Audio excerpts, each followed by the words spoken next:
Hey guys, how's it going? So now after I've gotten to take the time to kind of do some research, figure out what's going on, one of the sources being like the Ziggy D's video, yeah, pretty much, I'm pretty hyped.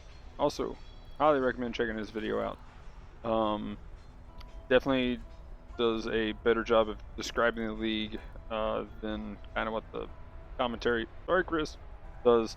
Um, but yeah, so I actually got notes over here on the side. Kind of going to go through those. But pretty much just going over the league itself. So yeah, you have a timed event in maps, which if you feel like it's getting too hard, you can pull back, sit there. But going further into it and going further into the map, it's just going to ramp up the difficulty, risk reward kind of thing. And then finally, you'll want to pull back till it dissipates. If it just keeps getting so hard that it kind of end up going too far into the delirium and you kill yourself, that would be awesome. Now, the question is, during the timed, which I didn't really find a specific answer, but I'm guessing yes, will the breaches and etc., all the different league mechanics work with the delirium stuff in just normal maps, not actually orbed maps? So, during the encounters, if you will. So yeah, we'll play encounters and delirium maps. But so in the case of the encounters, you go in, you get orbs that then you put on the maps, and you then use a delirium map at that point.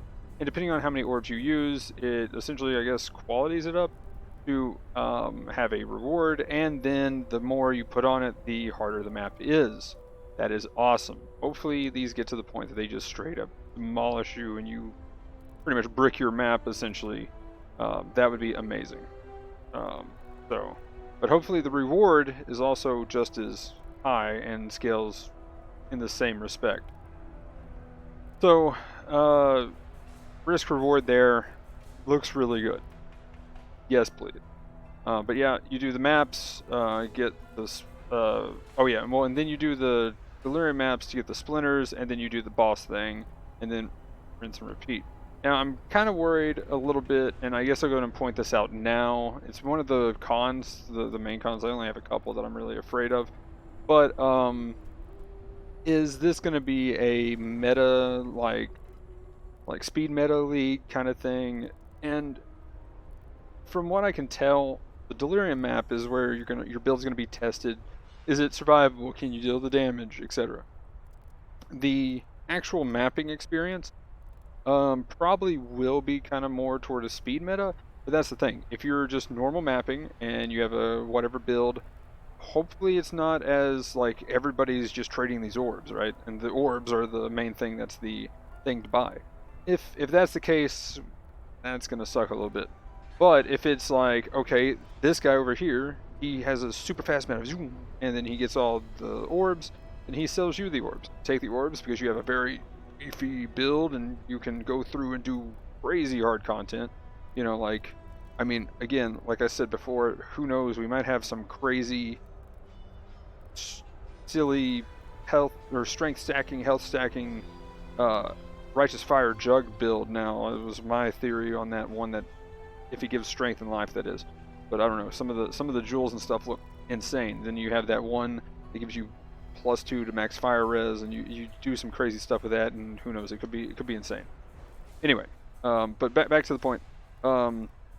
If you have super awesome tanky build that can do bossing and stuff, and you go through and you just clear the Delirium map casually, and you know, you get your big drops, and then you sell those, then you're buying the orbs from the super fast guy, and then you're making a profit doing the stuff as being the, you know, boss killer or beefy unkillable guy, which that'll be awesome. And then you go do the boss fights and everything's good. Outstanding. So if that's the case, that's awesome. Again, Headhunter is probably going to come up in conversation somewhere, or probably has been commented on someone's video, or probably already all over Reddit. But I don't think that's going to be the biggest deal. Nothing's going to be probably as bad for Headhunter as Legion was. So I'm still surprised, even with Legion being in the game, that Headhunter still hasn't been like super crazy, insane expensive. Even more so now. because I mean Legion stuff is actually pretty expensive. So kind of surprised on that one. But anyway, so the in-game mapping is going to be changed. I guess I'll talk about that a little bit. Oh, well, actually, one more thing on the main mechanic itself. Hopefully the boss is actually a full in-game encounter. Mastermind, while cool and all, even at tier 16 level, isn't the craziest thing. I mean, it's a cool little fight. A little weird doing it the first time, but I mean, still, the only things that really annoy me are the little skeleton things that are on the ground that crawl at you if you don't pop them all. But anyway, like, I loved synthesis in game.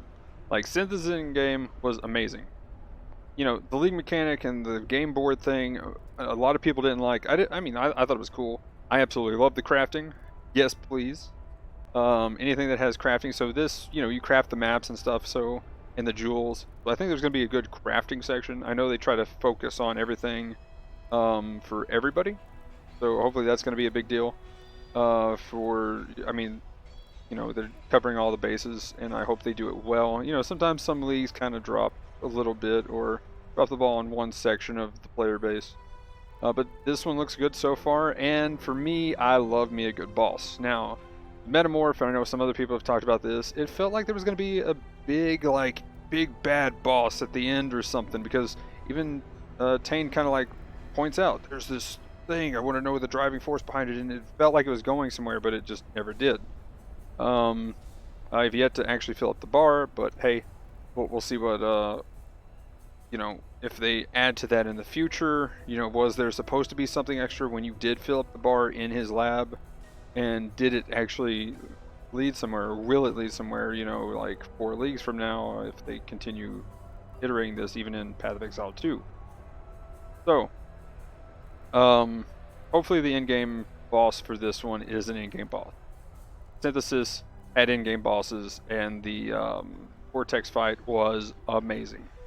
So, yeah, really good from that league is the bosses. I mean, that's the main thing. So hopefully this boss actually has that. I mean, this league, we had a new in-game, so there's kind of where this league had that, and that's why it felt so good, I think, to a lot of people, is there was a new in-game, and now it's kind of been done. So if this next league doesn't have a good in-game boss mechanic, then I feel like the in-game isn't going to hold people as much from that side of things. And that's one thing that I really like. So again, should be good across the board, but I think we're fine. So, in-game mapping, they made it deterministic. Hallelujah! I'm just saying. Now that I've in kind of what I was about to say, actually taking a break. When you take a break from Path of Exile, I don't know why. You know, I played it for like a month straight. There, I did the beginning race and stuff, and then just like it was like, okay, I'm gonna go play. I think Monster Hunter was what I originally went to, and it was just like. There went a month of just doing that, which Monster Hunter was a cool game and all, but I don't know what it is about taking a break mid-league that if you don't get started on like hardcore then after that or something, it feels hard to come back to the game. I did have a couple of cool build ideas, which I might make a video on that later. If anybody specifically wants to hear about any of these, my redo of the what's it called? Cold Snap. Vortex, there we go. So I did a remake of that build, and it is, again, probably one of my tankier builds, and this time it has even more effective HP, somewhere around 9k right now with the Mind Over Matter Devouring Diadem setup.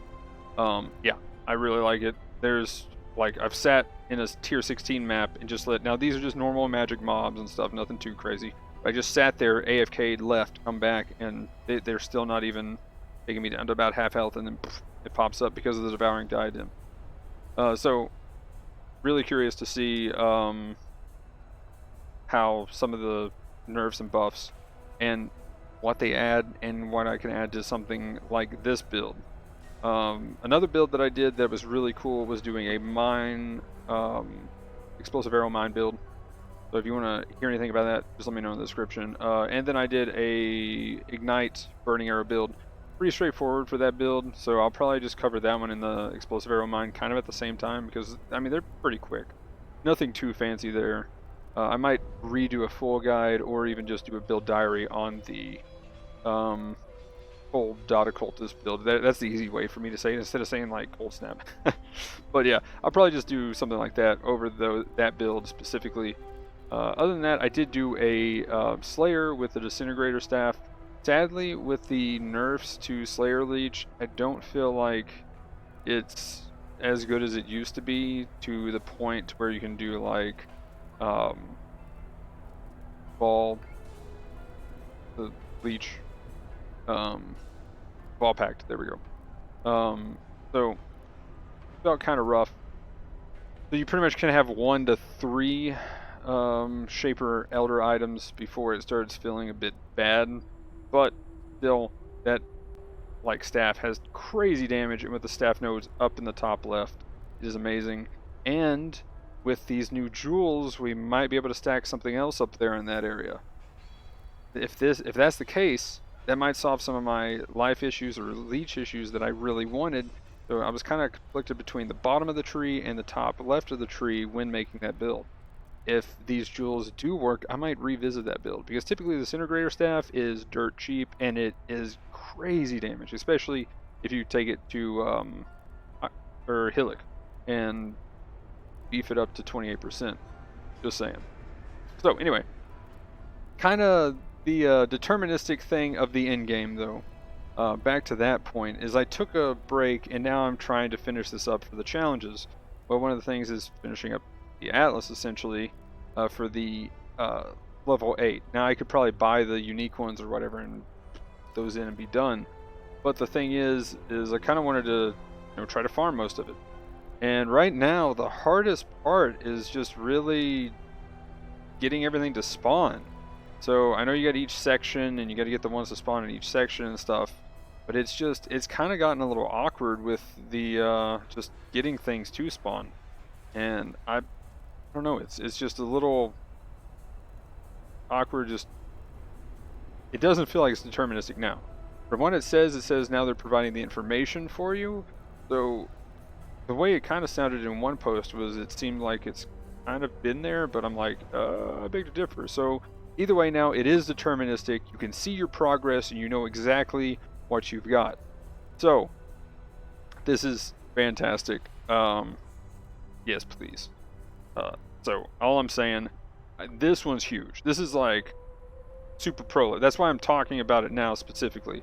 But yeah, I mean, nothing more to say than thank you guys so much. Like, super improvements. Also, they buffed a lot of the map tab stuff again this league. I mean, it's just awesome. Go GGG. I'm just saying, when stuff like this happens, it's amazing. Anyway, to finish on a high note, we'll do the pros last, or the good parts last, and let's just go over, because there's a short list of the cons that I have for this league. My biggest concerns, again, is it going to end up clear speed meta problems? Hopefully not, but yeah. The biggest concern I have, though, is screen clutter. I mean, look at that background. Mostly the ground effects, like caustic ground, stuff like that. Is that going to be a problem? Is that going to be hard to see? Most other skills and stuff should be fine, but it's still a lot of screen clutter going on, and all the attacks that they have. It's like, their attacks don't seem too bad, but if it's enough screen clutter, it could be awkward, which that means the second problem that I'm curious about, because of my system and my streaming setup, is there going to be lag. Right now, like, I still hardly can do Blight. I end up around 10 to 15 frames a second. Is the lag going to be just unbearable? Hopefully not. We'll see. But yeah, those are pretty much my biggest concerns right now.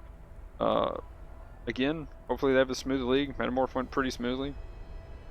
Hopefully this one's good too. My biggest issue personally that I've been having, and I hope it's not this next league, is I was disconnecting, and I might upload that. I actually have that stuff clipped and stuff and out in a video, but I did some lab, like just trying to finish my lab off stream for my mining character, And I think I did, for Merc Lab, it was like 5 or 6 runs that when I got to the final area to fight Azaro, it was just like, nope, disconnected. And then I went through like 10 offerings just on that one build alone, trying to get to Azaro at the end, and couldn't get it done. I disconnected so many times on the loading screen. It would be about 4 to 8 loading screens, and I would DC just about every time, guaranteed. And that was frustrating. I don't know what that is. I still haven't got really a actual answer or anything, so that's one issue that I want to kind of know how I can fix. If anybody actually knows or has had the same issue, let me know the answer in the comments, please. For real though. Like, that's been the most frustrating thing, playing and coming back. It wasn't doing it at all during the race and stuff, which thank goodness. Otherwise, I would have just forget that, dude. I would probably quit after day 2. Anyway, pros and the stuff I'm most excited about. Here we go. Yeah, I hope that the top right of the tree will now have some health options that are easy to get to, and you can fix some build parts. Like, like I said, the staff thing on the top left there. Hopefully we can use some of these to kind of fix corners of the tree that are lacking in some way.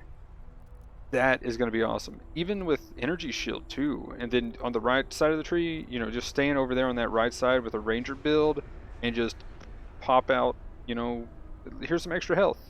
No more having to go to the Scion Well to fix your health problem. Yes, if that's the case, this league, outstanding, 10 out of 10. Keep this league in. Make it easy to get these jewels. Well done. Yeah, yes please. Okay, next thing that I'm excited about, again, there is an in-game boss. Hopefully it's good. I already talked about it, so I won't dwell on this one too long. Synthesis was amazing, as far as in-game bosses go. So let's repeat that, please. Blade skills can work with animate weapon, by the way. So animate weapon, blade fall maybe. I don't know. I've been thinking of some crazy ideas, like doing like a totem to get animate weapon out, but like you wouldn't have to have too much damage wise toward it, but you could get a couple of things, maybe in a helmet, do a totem animate weapon thing from like multi-totem well, actually wait, if that does less, that actually makes animate weapon do less, then maybe not. But anyway, yeah, something like that, and then you're just doing other stuff and go around and actually work on a blade fall skill and combine it like that, maybe do in a guardian or something. I don't know. That's my idea. So really excited to try to do some stuff around blade skills and animate weapon. But who knows? Maybe that's my league starter. With blade skills though, in the explosion, that might be a fun one. Definitely going to be good for clear, I think, which I kind of said that. I try not to repeat too much from my initial thoughts, but I really think the blade skills are kind of going to be cool. I'm really curious to know what the explosion thing is going to work with Blade Vortex. Like, are you just kind of like a Blade Vortexing discharge build now? Like, if this can be instant, if the explosion is an instant cast, you can do like Cyclone Blade Vortex, and then you just pop yourself each time like you're going around, and then does it pop them all? So if you have 10 blades, you do like a big like discharge hit. So, you spin up to 10, boom, spin up to 10, boom, just use Cyclone like that. That would be cool. I think that would be awesome. Then I would use like a two-handed sword or something, I think. Actually, I just came up with, oh, here we go. This sounds crazy. Nagamahu's Blade Vortex Chieftain, all of it converts to fire. You're spinning around. You got all that well, actually, that would be, I was thinking you needed the 6 link for the explosion though too. Maybe not. Something like that. I don't know. I'll come up with some idea.